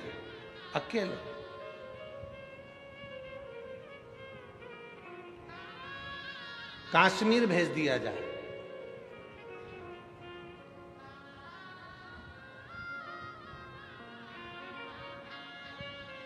या बांग्लादेश भेज दिया जाए, बोलो जम के घबराओगे कि नहीं घबराओगे? अकेले, ना पत्नी जाएगी, ना बेटा जाएगा, ना बाप जाएगा, बस अकेले तुमको ही जाना है।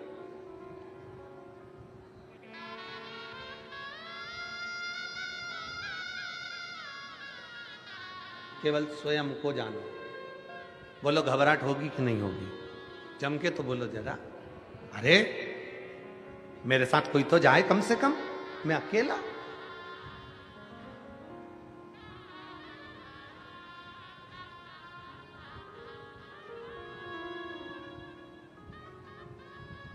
एक पिता अपने बच्चे को लेकर हर छुट्टी में दादा दादी के यहां जाता था। दुकान पर काम ज्यादा हो गया, ऑफिस में काम ज्यादा हो गया, तो पिताजी ने अपने बेटे से कहा कि इस साल हम हमारी मां के घर नहीं जाएंगे। बच्चा रोने लगा, बेटा रो रहा, और बेटा रोते रोते बोला, पापा मुझे तो दादी के घर जाना है, मतलब जाना। पति ने अपनी पत्नी से कहा, तुम बच्चों को लेकर दादी के घर चली जाओ। नहीं, मैं नहीं जा सकती आपको छोड़ के, आपको अकेला छोड़ के कहां जाऊंगी? बेटा कहने लगा, पापा मेरे को दादी के घर जाना है, मैं अकेला चले जाऊंगा। पिताजी ने कहा, ठीक है, हम ट्रेन में बिठा देंगे, वहां दादी को फोन लगा देंगे और वो तुझे उतार लेगी, तेरे चाचा तेरे दादा वहां उतार लेंगे, ठीक है जा। पिताजी ने ट्रेन में बच्चे को सीट पर बिठाया, और सीट पर बिठाने से पहले बच्चे को एक पत्र लिखा, और पत्र लिखकर बच्चे की जेब में डाल दिया, और जेब में डालकर कहा, बेटा सुनो, तुम ट्रेन में बैठोगे, जब तुम्हें डर लगे, जब तुम्हें भय लगे, घबराना नहीं, इस पत्र को निकालना, पढ़ना और फिर वापस जेब में रख लेना, फिर तुम्हें डर नहीं लगेगा। हो, इस पत्र को पढ़ लेना, हो चिंता मत करना, जाओ अकेले। बेटे को ट्रेन में बिठा दिया, ट्रेन चलना चालू हो गई। 5 घंटे का रास्ता था लखनऊ का। अब वो 5 घंटे का रास्ता काटता बच्चा ट्रेन में बैठा। 2 घंटे बाद बच्चे की आंख में आंसू आने लगा। सीटों पर आसपास बहुत गंदे गंदे लोग बैठने लगे। कोई बीड़ी सिगरेट पी रहा है, कोई तंबाकू खा रहा है, कोई भयंकर दिख रहा है। बच्चे को भय लगने लगा, बच्चे को डर लगने लगा। अकेला हूं, भय लग रहा था। बच्चे की आंख में आंसू आए। उसने, पापा ने कहा था कि तेरी जेब में एक पत्र दे रहा हूं, तू पढ़ लेना जब डर लगे। बच्चा भयभीत हुआ। उसने पत्र निकाला जेब में से। पत्र पढ़ते से ही उस पत्र में लिखा था, तू चिंता मत कर, तेरे पीछे वाले कोच में डब्बे में मैं बैठा हूं। पिता ने पत्र में लिखकर रखा था कि तू चिंता मत कर, तेरे पीछे वाले ट्रेन के डब्बे में मैं बैठा हूं, तेरे पीछे मैं बोगी में बैठा हुआ हूं। बच्चे ने पत्र को जेब में रख लिया। अब बच्चा घबराता नहीं है, अब बच्चा रोता नहीं है, क्योंकि उसको मालूम है मेरा बाप, मेरा पिता मेरे पीछे वाले डब्बे में बैठा है। उसी तरह मेरा विश्वनाथ, मेरा कुबेरेश्वर महादेव, मेरा ओघड़दानी महाकाल राजा भी जन्म देने से पहले, तुमको पृथ्वी पर भेजने से पहले कह देता है, चिंता मत करना, मैं तेरे पीछे खड़ा हूं, तू आगे बढ़ते रहना, चिंता करने की जरूरत नहीं है, मैं स्वतः तेरे साथ में हूं, मैं स्वयं तेरे साथ चल रहा हूं, मैं स्वयं तेरे नजदीक में हूं, तुझे चिंता करने की जरूरत नहीं, तुझे भय होने की जरूरत है। और हम अकेले नहीं, हम शंकर के साथ में, शंकर हमारे पीछे कदम से कदम मिलाकर चल रहे हैं, शंकर हमारे साथ में कदम से कदम मिलाकर आगे बढ़ रहे हैं। हम अकेले नहीं हैं। हम तो बाबा के भरोसे चलते हैं, हम तो बाबा के भरोसे चलते हैं। ये दुनिया वाले चलते हैं, ये दुनिया वाले चलते हैं, हम तो बाबा के भरोसे चलते हैं, डमरू बाबा वाले के भरोसे चलते हैं। हम उसके आश्रित होकर चल रहे हैं, हम उसके बल पर आगे बढ़ रहे हैं, उसके आश्रित होकर हम चल रहे हैं। बाप जैसे बेटे को एक पत्र लिख कर दे देता है कि भय लगे तब, जब डर लगे तो इस पत्र को पढ़ लेना, उसी तरह शिव महापुराण की कथा कहती है, जब भय लगे, जिंदगी में तुम्हें दुख और तकलीफ आए, तो यह पत्र शिव महापुराण ने भी दे दिया। श्री शिवाय नमस्ते, श्री शिवाय नमस्ते, एक पत्र दे दिया।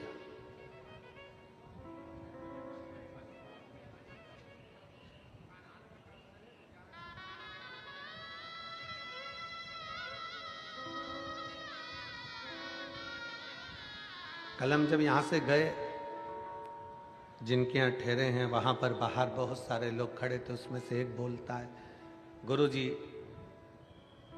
मेरी गाड़ी बड़ी तकलीफ देती है, अब मेरी पुरानी गाड़ी बेच के मैं नई ले लूं क्या?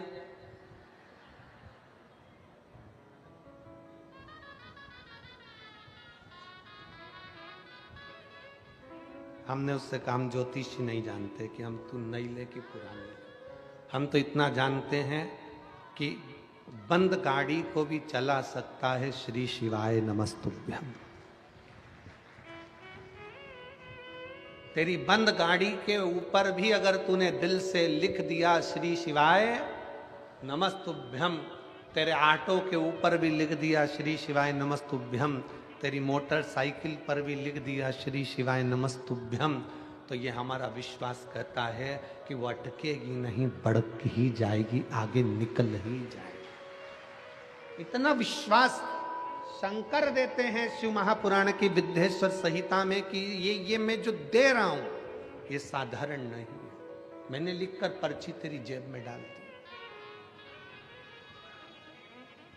जब मां के गर्भ में बच्चा आता है ना तो वो घबराता है, भगवान शंकर से कहता है मैं पृथ्वी पर जन्म नहीं लेना चाहता, मुझे नीचे क्यों भेज रहे हो? मैं जाऊंगा पृथ्वी पर जन्म लूंगा तो मेरा पेट कौन भरेगा? मैं पृथ्वी पर जन्म लूंगा तो मैं जन्म लेते से तो नौकरी नहीं कर सकता, कमाने नहीं जा सकता, मेरा पेट कौन भरेगा? मैं जन्म लेते से ही मेरे पास में तो कुछ भी नहीं रहेगा, मेरे पास ना मकान है, ना प्रॉपर्टी है, ना मेरे सोना है, ना चांदी है, ना बर्तन है, ना भांडे है, कुछ भी मेरे पास में नहीं है। मैं जन्म ले लूंगा तो मेरे को देगा कौन? शंकर भगवान ने जीव को मां के गर्भ में भेजने से पहले वचन दे दिया, तू चिंता मत कर, जिस घर में तू जन्म लेगा उस घर में तुझे दो शंकर और पार्वती का प्रतिबिंब मिलेंगे, एक तेरे पिता एक तेरी मां। शंकर और पार्वती का प्रतिबिंब, शंकर पार्वती का स्वरूप मिलेंगे तेरे घर में, तेरे पिता और तेरी मां।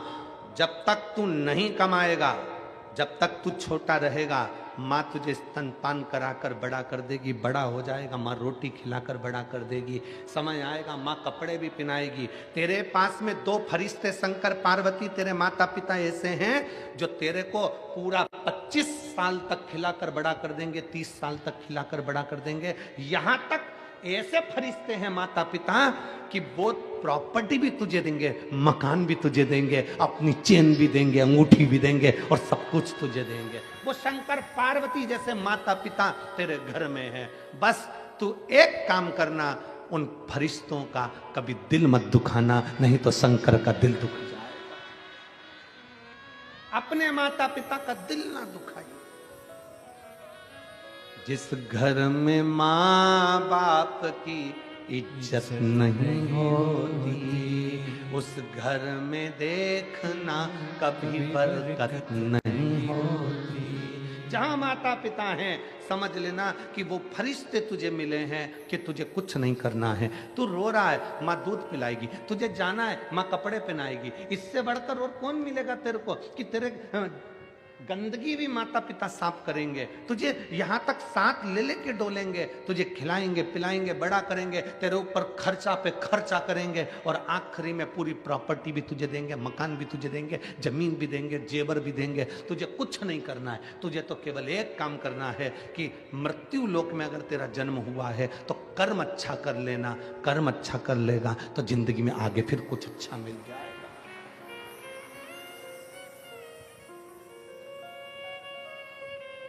सिरपुर महाराष्ट्र की इस पवित्र कथा में 12-12 घंटे लगातार भोजन भंडारा चल रहा है। 12 घंटे लगातार। सिरपुर महाराष्ट्र की इस कथा में लाखों की संख्या में शिव भक्त हैं। अगर भोजन भंडारा 15 मिनट के लिए भी बंद कर दिया जाए तो वहां पर भीड़ बढ़ जाती है। इसलिए जरा विचार करिए कि भीड़ ना बढ़े तो 12 घंटे लगातार भंडारा चल रहा है।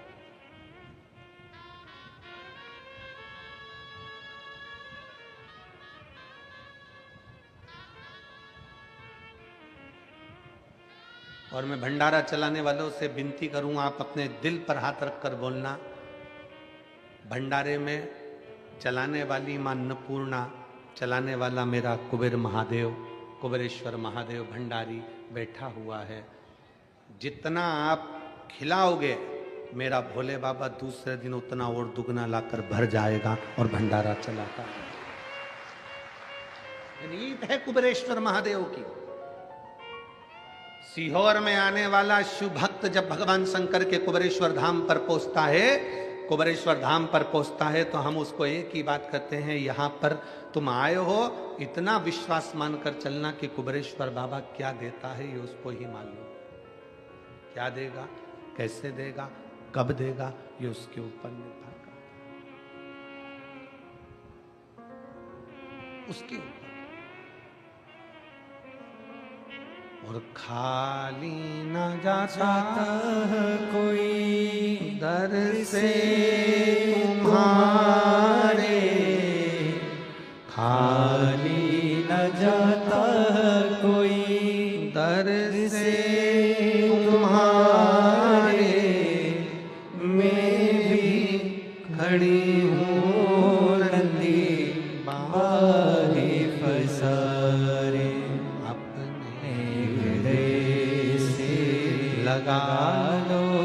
लगा लो, गिरा जा जा रहा हूँ, उठा लो, उठा लो, बोले अपने दर से अब तो न टालो, गिरी जा रही हूँ, उठा लो, उठा लो। आप आए हैं शिव पर आश्रित होकर। घर में दो फरिश्ते हैं, शंकर और पार्वती का रूप है घर के बुजुर्ग माता और पिता। ये शंकर का स्वरूप है, ये शिव का रूप है। जिसने इनको पहचान लिया, जो इनको पहचान गया, फिर उसको कहीं जाने की जरूरत नहीं पड़ी। शंकर खुद उनके दरवाजे पर आया है। महाराष्ट्र का धाम पंढरपुर, हरिविठ्ठल का धाम। महाराष्ट्र का पवित्र धाम पंढरपुर, हरिविठ्ठल का धाम पंढरपुर। आप स्वयं जानते हो कि पौंडरिक अपने माँ बाप की सेवा कर रहा था और भगवान नारायण दरवाजे पर आकर खड़े हो गए थे। बोलो सही है? माँ बाप की सेवा कर रहे थे और दरवाजे पर हरिविठ्ठल आकर खड़े हो गए थे और पौंडलिक से कहते हैं कि तेरे दरवाजे पर बहुत सारी गंदगी कीचड़ पड़ा है, क्या करूं, कैसे खड़े हों? तब एक ईंट बाहर फेंक दी और उस ईंट पर कमर पर हाथ रखकर मेरे हरिविठ्ठल खड़े हो गए अपने भक्त को दर्शन देने। जिनके मस्तक पर, जिनके सिर पर, जिनके मस्तिष्क पर स्वयं शंकर भगवान विराजमान, स्वयं शिवलिंग, स्वयं शंकर जिनके मस्तक पर विराजमान।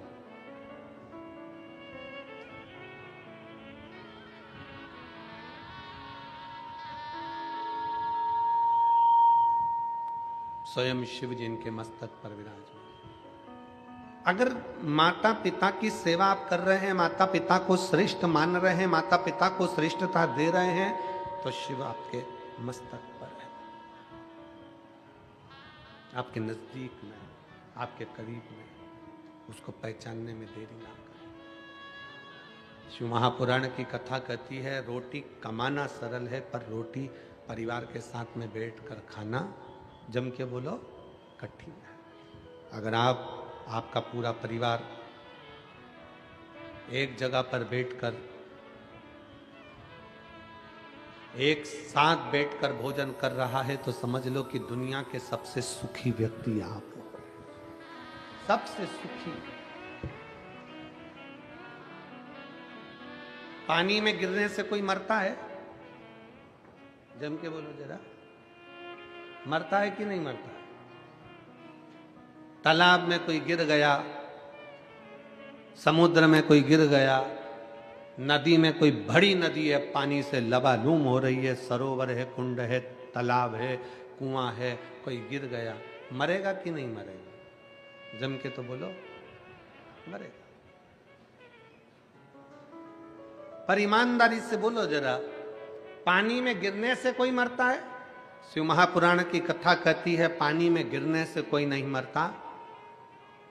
पानी में गिरने से नहीं मरता। शिव पुराण की कथा कहती है उसको तैरना नहीं आता इसलिए मरता है। पानी में गिरने से कोई नहीं मरता। मरता कब है? जब उसको तैरना नहीं आता। पानी में गिरने से क्या मरेगा? तैरना आता तो मरता क्या? पानी में गिरने से कोई नहीं मरता। मरता वो है जिसको तैरना नहीं आता। उसी तरह संसार में सब जन्म लेते हैं, परिवार में सब आते हैं, दुख सबकी जिंदगी में आता है, समस्या सबके जीवन में आती है, कष्ट सबके जीवन में आता है, पर पार वही उतरता है जिसको इस संसार सागर से तैरना आता है।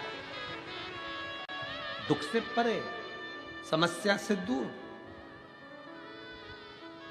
आप सारी समस्या से निपटने के लिए आपने एक बल उत्पन्न कर लिया, सारी समस्या का हल एक लोटा जल। एक लोटा जल आप शंकर जी को समर्पित कर रहे हो, शिव जी को एक लोटा जल चढ़ा रहे हो, शंकर भगवान को एक लोटा जल चढ़ा रहे हो। इससे बड़ा बल तुम्हारे भीतर आ गया कि अब मेरे, जैसे वो बच्चे से जेब में पत्र रख दिया कि तुम चिंता ना करो कि मैं पीछे बैठा हूं, उसी तरह ये सारी समस्या का हल एक लोटा जल, ये व्यक्ति को वो बल दे दिया कि तुम चिंता मत करो, तुमने एक लोटा जल चढ़ाया है, महादेव तुम्हारे साथ कदम से कदम मिलाकर चल रहा है, क्यों चिंता करो।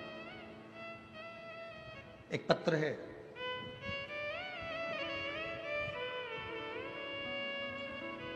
मैं मनाली शुभम अग्रवाल सोनगढ़ गुजरात से लिखती हूँ, कहीं बैठी हो तो एक बेलपत्र लेने के लिए आ सकती हूँ। मैं मनाली शुभम अग्रवाल सोनगढ़ गुजरात से लिखती हूँ। मेरा बेटा कियान शुभम अग्रवाल, जिसकी उम्र 2 साल है, जो हनुमान जयंती तक एकदम अच्छा था, खेलता कूदता रहता था, जो एकदम से 2-3 दिन के बाद धीरे धीरे बीमार पड़ने लगा। 10 से 15 दिन हो गए थे। पत्र को आप लोग एलईडी पर पढ़ सकते हैं, आस्था चैनल पर पढ़ सकते हैं। 10 से 15 दिन हो गए थे। अब उसकी तकलीफ इस हद तक बढ़ गई कि वो चल भी नहीं पा रहा था। खड़े होता तो गिर जाता था। पैरों में बहुत तकलीफ बढ़ गई। बहुत डॉक्टरों को दिखाया, लेकिन कुछ समझ में नहीं आया, क्योंकि सारी रिपोर्ट नॉर्मल आ रही थी। सूरत के डॉक्टर ने एडमिट किया, एमआरआई, ब्लड रिपोर्ट सब कुछ नॉर्मल था, लेकिन कियान चल भी नहीं पाता था और गिर जाता था। ज़्यादा कंडीशन खराब हो गई। अब वो एक कदम भी नहीं चल पा रहा। मेरी सास ने मुझे 5 पशुपतिनाथ के व्रत का वर्णन बताया। जैसे ही पशुपतिनाथ के व्रत का वर्णन बताया, मैं करने के लिए तैयार हुई, पर 2 दिन बाद एक रिपोर्ट आई। रिपोर्ट में मालूम पड़ा कि मेरे बच्चे को जीबीएस पॉजिटिव आया है। जीबीएस की बीमारी एक ऐसी बीमारी है जिसमें पाँव से चालू होती है, जिसमें पाँव काम करना बंद कर देता है, पाँव से धीरे धीरे हाथ काम करना बंद कर देता है, शरीर का धड़ काम करना बंद कर देता है, मस्तिष्क काम करना बंद कर देता है, फिर धीरे धीरे उसको सुनना बोलना सब में तकलीफ होने लगती है। मेरा बच्चा पलंग पर ही पड़ा रहता, ना उठ पाता, ना बैठ पाता, ना चल पाता, गिर जाता। परेशान हो गई। बच्चे को इस हालत में देखकर डॉक्टर कहता है कि 10 लाख बच्चों में से किसी एक बच्चे को ये वाली बीमारी होती है। हम परेशान हो गए। तब हमारी बहन ने कहा तुम चिंता मत करो, मैं सीहोर जाती हूँ, वहां से रुद्राक्ष लाती हूँ। सीहोर गई, वहां से रुद्राक्ष लाई। हॉस्पिटल में इलाज चलता रहा, पर डॉक्टर ने कहा इसका इलाज का कोई हल नहीं है। बच्चे को हम घर ले आए। डॉक्टर ने मना कर दिया कि इसका कोई हल है ही नहीं, ये बच्चा ये बीमार रहेगा, उठ नहीं पाएगा। तब हमने रुद्राक्ष का जल लाकर तांबे के कलश में गलाकर शिव जी को चढ़ाना प्रारंभ करा। 3 महीने लगातार हम शंकर भगवान को जल चढ़ाते और वो पिलाते। थेरेपी चालू करवा दी और फिजियोथेरेपी कराते। थेरेपी के साथ में उसको जल पिलाते। अब तो इतना तकलीफ रहने लगा कि उसके शरीर पर भी हम जल लगा देते। करते करते हम 3 महीने निकाल दिए और बाबा ने ऐसी कृपा करी गुरुदेव कि हमने हमारे बच्चे को धीरे धीरे श्री शिवाय नमस्तुभ्यम बोलना सिखाया। जब बच्चे को श्री शिवाय नमस्तुभ्यम बोलना सिखाया, बेलपत्र उसको खिलाना सिखाया, जल उसको पिलाना सिखाया, आज मेरा बेटा वापिस खड़ा हो गया और चलने भी लगा। और डॉक्टर, फिजियोथेरेपी वाले डॉक्टर कहते हैं ये जादू कैसे हो सकता है, इस तरह के बच्चों को ठीक होते कभी नहीं देखा। परंतु आज ये बच्चा हमारा चल भी रहा है और बड़े आनंद के साथ खा भी रहा है और बैठ भी रहा है। ये शिव तत्व। कहीं बैठे हो तो एक बेलपत्र लेने के लिए आ सकते हैं। मैं मनाली शुभम अग्रवाल सोनगढ़ गुजरात से हूँ। मेरा बेटा कियान शुभम अग्रवाल, ये पत्र है, 2 साल का है, जिसको जीबीएस पॉजिटिव आया था। शिव पर आश्रित, शंकर पर आश्रित, एक विश्वास शंकर के प्रति जागृत करिए।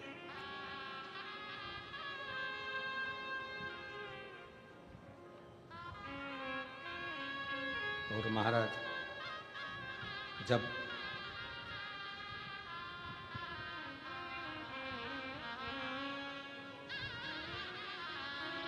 हम एक भरोसा अपने भीतर शंकर के प्रति जागृत करते हैं तो शिव हमारे करीब में आता चले जाता है।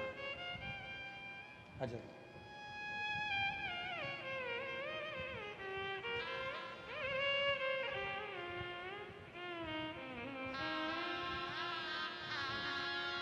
ये बच्चे की माता जी हैं और नानी है। एक बार जोरदार ताली बजाएं बच्चे को। ठीक है। शिव तत्व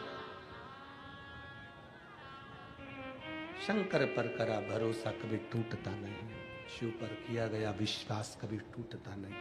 आप जितना जितना जितना जितना शंकर पर भरोसा करोगे शिव आपके करीब में आता चले जाए। क्या देगा कैसे देगा ये कोई नहीं जान सकता। शिव जी का परिवार ये सिखा रहा है कि सब एकजुट रहिए।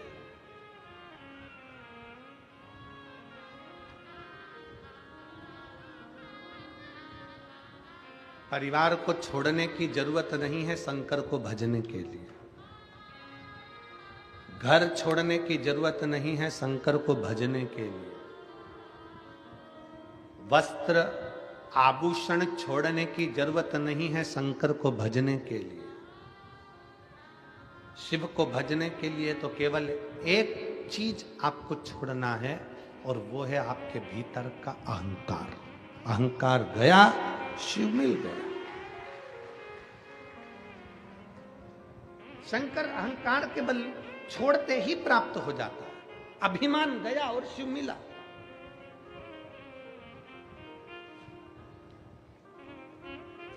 एक राजा की लड़की अपने घर में सन्यासी जैसी रहती, कम भोजन करना, भजन ज्यादा करना। लड़की बड़ी हो गई, पिताजी को लगा मेरी बेटी का विवाह करना, किसके साथ करूं? बेटी से पूछा, एक बाप की सबसे बड़ी दौलत है बेटी, और बेटी का कन्यादान बाप को करना पड़ता। मैं तेरा कन्यादान करना चाहता हूं, मैं तेरी शादी करना चाहता हूं। ठीक है पापा, पिताजी आप मेरा कन्यादान कर दो, आप मेरी शादी कर दो, मना नहीं है, पर एक निवेदन है, मैं सन्यासी जैसी जीवन जीती हूं तो मेरा पति भी सन्यासी होना चाहिए। मेरा पति भी सन्यासी हो। मैं सन्यासी जैसा जीवन जीती हूं तो मेरा पति भी सन्यासी हो। राजा ने देखा एक सन्यासी मिल गया और राजा ने उसके साथ में अपनी बेटी को दे दिया, ब्याह दिया।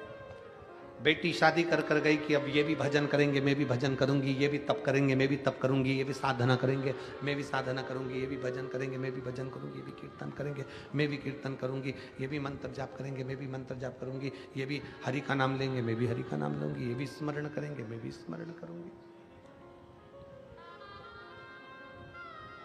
अच्छी जोड़ी हो गई, श्रेष्ठ जोड़ी है कि अब भजन में लग गए दोनों, कीर्तन में लग गए दोनों, स्मरण में लग गए।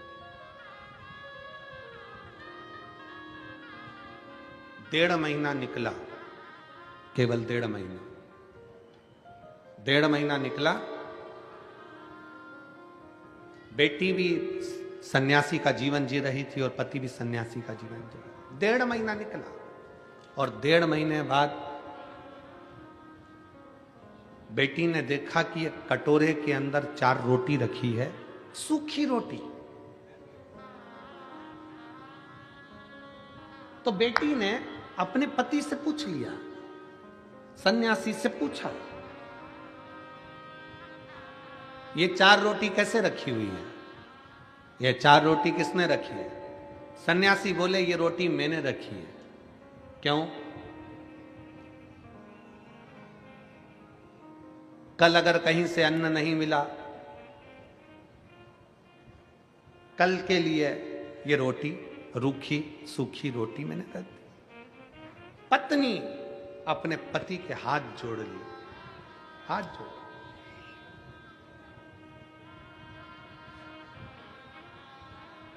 जो कल की चिंता करे वो सन्यासी हो ही नहीं सकता। जो कल की चिंता कर रहा है वो सन्यासी कैसे हो सकता है? सन्यासी तो वो होता है जो कल की क्या, एक पल की चिंता ना करे। हम तो बाबा के भरोसे चलते हैं, हम तो बाबा के। कल एक वीडियो हमें वो कुणाल ने एक वीडियो भेजा बच्चे ने, तो हमने वो वीडियो देखा तो उस वीडियो में एक महिला 70 साल की, शायद वो यूट्यूब पे डला होगा, 70 साल की एक महिला मराठी भाषा में उससे पूछा जा रहा है, न्यूज एंकर उससे पूछ रहे हैं, यहाँ ठंड पड़ रही है, तुमने भी देखी होगी किसी ना किसी ने, देखी है क्या? अरे बोलो तो, देखिए न्यूज एंकर पूछ रहा है ठंड पड़ रही है इतनी तेज। 70 साल की माँ आई, भोजन की व्यवस्था है, 70 साल की आई से पूछा गया इतनी ठंड पड़ रही हो कैसे रहोगी? उस महिला ने कहा हम बाबा के भरोसे रहते हैं, हम बाबा।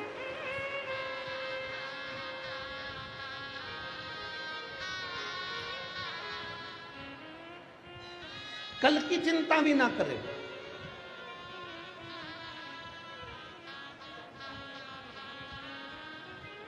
कल की चिंता। मेरा निवेदन है आप सबसे, पानी की बोतल लेकर आए हो ना आप लोग साथ में, बोलो तो जम के। तो फिर निवेदन है, आपका समर्थन चाहिए हमको कि जो पानी अंदर बट रहा है वो धूप में बैठने वालों को बांटा जाए। जो पानी अंदर बांट रहे हो वो धूप में जो बैठे हुए हैं 8-8 घंटे से 7-7 घंटे से, उनको दो, तो वो पानी धूप में पिएंगे तो उनको थोड़ा तृप्ति होगी। इसलिए निवेदन है, शांति से आनंद से आप कथा का लाओ। जो नहीं लाया हो तो उससे निवेदन है कि कल से आओ तो 2 पानी की बोतल लाओ, एक अपनी पड़ोसन के लिए, एक अपने लिए। ठीक है? हर हर। सन्यासन ने हाथ जोड़कर अपने पति से कहा कि जो कल की चिंता करे वो सन्यासी नहीं हो सकता। सन्यासी तो वो होता है जो सब कुछ छोड़कर निकल जाता है अपने बाबा के भरोसे पर कि अब वो संभाल लेगा, वो दे देगा, वो कर देगा। और यहाँ इस पावन कथा के पंडाल में कई मेरी जीजियां, कई मेरे जीजा ऐसे हैं जो सन्यासी जैसा जीवन जी रहे हैं, जो अपने घर से चलते हैं तो भोलेनाथ पर आश्रित होकर चलते हैं, जो कथा में बैठते हैं तो भोले के भरोसे बैठते हैं, जो कथा सुनते हैं तो शिव के भरोसे होते हैं, शंकर के भरोसे। माला भोला सब दुख काटो हमारा, भोला सब दुख काटो हमारा। मंगल मंगलकारी शिव मंगल मंगलकारी, निवासी हमारा, शमशान निवासी हमारा, ओ भोला सब दुख काटो हमारा, ओ भोला सब दुख काटो हमारा।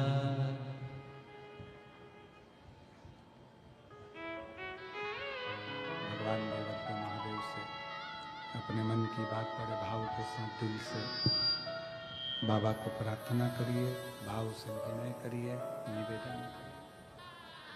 शिव कथा कह रही है, राजा की लड़की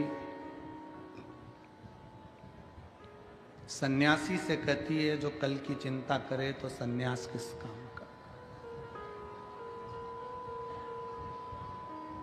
कल की चिंता गृहस्थी करते हैं, सन्यासी नहीं। बाबा के आश्रित होकर अगर चल रहे हो भगवान के आश्रित होकर अगर चल रहे हो तो फिर चिंता करने की जरूरत नहीं। हम आपसे पूछे यहाँ किसके भरोसे पर बैठे हो, जम के बोलो जरा। उस भोलेनाथ जी की भरोसे पर बैठे हो ना, भगवान शंकर के भरोसे पर बैठे हो, शिव जी के भरोसे पर बैठे हो, किसी दूसरे के भरोसे पर तो तुम नहीं बैठे हो, किसी दूसरे के आश्रित होकर तो नहीं बैठे हो। अब जब उसके आश्रित होकर बैठे हो तो वो सब संभालेगा। अब सौंप दिया इस जीवन का सारा भार तुम्हारे हाथों। आश्रितता शिव की। हिमालय राज के घर में माता पार्वती जी का जन्म हो गया।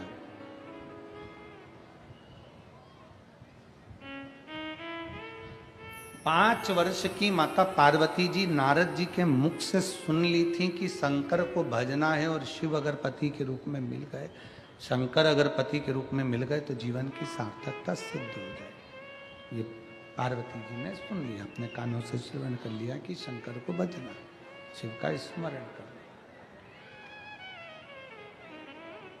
बस 5 वर्ष की अवस्था धारण कर 5 वर्ष की अवस्था में माता पार्वती जी अपने वन घर से बाहर निकल गई, अपने घर से दूर।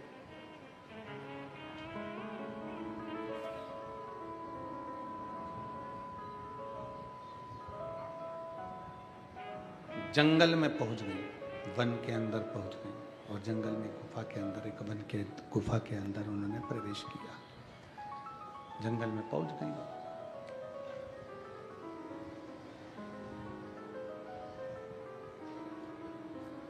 और गुफा के अंदर उन्होंने प्रवेश किया। पार्वती जी की 2 सहेली, उन्होंने पूछा पार्वती से कि तू इतनी छोटी सी अवस्था तेरी, 5 वर्ष की अवस्था तेरी, और जंगल में तू आकर बैठी है, वन में आकर बैठी है, इस वन में निवास कर रही है, इस जंगल के अंदर आकर निवास कर रही है। अगर कोई हिंसक पशु पक्षी तुझे खा गया तो, मान लो किसी ने तेरा भक्षण कर लिया तो। पार्वती जी का एक शब्द बड़ा भारी था। पार्वती जी ने कहा, मैं जिस शंकर का भजन करने के लिए इस वन में, इस जंगल में आई हूं, अगर मैं शिव का भजन करूंगी, मेरे मुख से अगर कोई मंत्र का उच्चारण होगा, मेरे मुख से अगर कोई शब्द निकलेगा, तो जिसका शब्द निकल रहा है, मैं जिसको पुकार रही हूं, वो तो मेरी रक्षा के लिए आकर खड़ा होगा। तो फिर मुझे क्या चिंता करनी, मुझे क्या सोचना, मुझे क्या भय पाना।